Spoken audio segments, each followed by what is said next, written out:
ایسا عمل کہ جس پر 100 شہیدوں کا اجر ملتا ہے۔ حضرت ابو ہریرہ رضی اللہ تعالیٰ عنہ روایت کرتے ہیں، نبی کریم صلی اللہ علیہ وسلم نے ارشاد فرمایا، من تمسک بسنتی عند فساد امتی فلہ اجر 100 شہید۔ آقا فرماتے ہیں کہ جس شخص نے میری امت کے فساد اور بگاڑ کے زمانے میں میری ایک سنت کو زندہ کیا، آقا علیہ الصلوۃ والسلام فرماتے ہیں کہ اسے 100 شہیدوں کے برابر اجر ملے گا۔ تو یہ اس زمانے میں ہے کہ جب فساد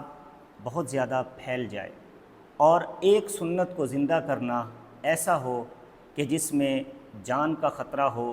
مال کا خطرہ ہو، عزت آبرو کا خطرہ ہو، لوگوں کی ناراضگی کا خطرہ ہو، اپنوں کی ناراضگی کا خطرہ ہو اور طعنے سہنے پڑیں، تو اس وقت جو ایک سنت کو زندہ کرے گا اسے 100 شہیدوں کے برابر اجر ملے گا۔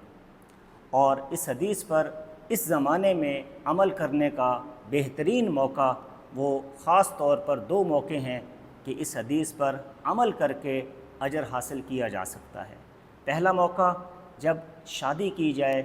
تو شادی کو سنت کے مطابق کیا جائے، رسم و رواج سے آزاد ہو کر کیا جائے، پھر اس کے نتیجے میں، اس کے رد عمل میں لوگوں کی باتیں سننی پڑیں، لوگوں کے طعنے سننے پڑیں، پھر آدمی اس کو سہ جائے تو اس کو گویا کہ بہت بڑا اجر ملے گا۔ اور دوسرا موقع کہ جب کوئی فوتگی ہو جائے، غمی کا موقع ہو، تو معاشرے میں رائج جو رسم و رواج ہیں موت کے وقت کی، موت کے بعد کی، ان تمام رسم و رواج کو چھوڑ کر صرف سنت کے مطابق اور شریعت کے احکامات کے مطابق اگر